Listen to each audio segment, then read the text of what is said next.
Welcome to Biz Wire. I'm Joseph Nordstrom in Beijing. Over the past decade, reform efforts in China have often stalled because of a mismatch between what national leaders in Beijing want to accomplish with the incentives given to officials at the more local level. Reports say that is about to change. From now on, the performance of officials in the provinces, counties, and townships will be judged on more factors than GDP growth.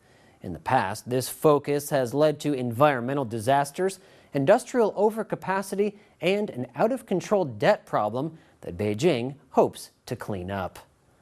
China's official Xinhua news agency says the evaluation system for government officials has abandoned GDP-obsessed assessments and puts more emphasis on public well-being and the environment. GDP growth has been the major index for assessing local performance for many years and has led to what many call the blind pursuit of growth by local authorities at the cost of the environment and residents' livelihoods. The document issued by the powerful organization department gives greater emphasis to indices related to the waste of resources, environmental protection, excess industrial capacity, and production safety.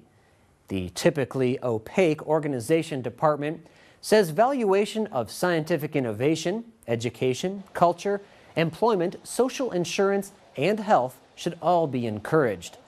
Professor at the Party School of the CPC Central Committee, Xie Chuntao, says the new assessment regime will make use of indices of sustainable economic development, quality of life, social harmony, and ecological protection.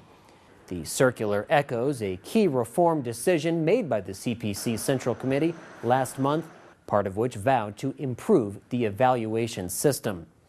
President Xi Jinping suggested in June that the CPC find a better gauge of official success instead of the blunt instrument of pure growth.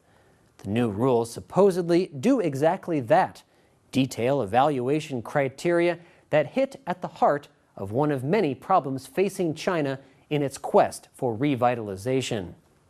A local government debt will become an important measure of performance, as will transparent auditing of how loans are raised.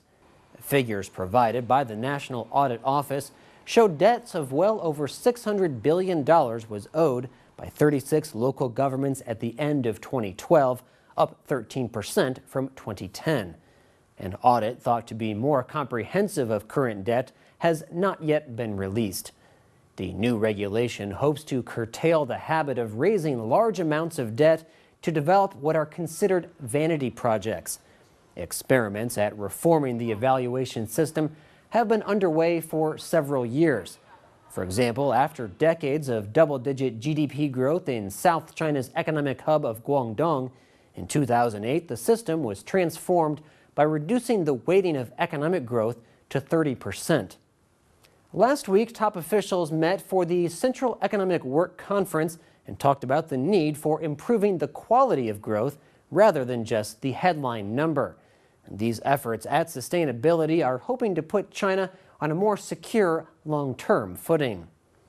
You're watching Biz Wire on the Blue Ocean Network, China's first and only privately owned broadcast media. Our full episode can be seen on our website, BONTV/biz-wire. In just a second, we'll continue with more insight into the big picture of China's economy.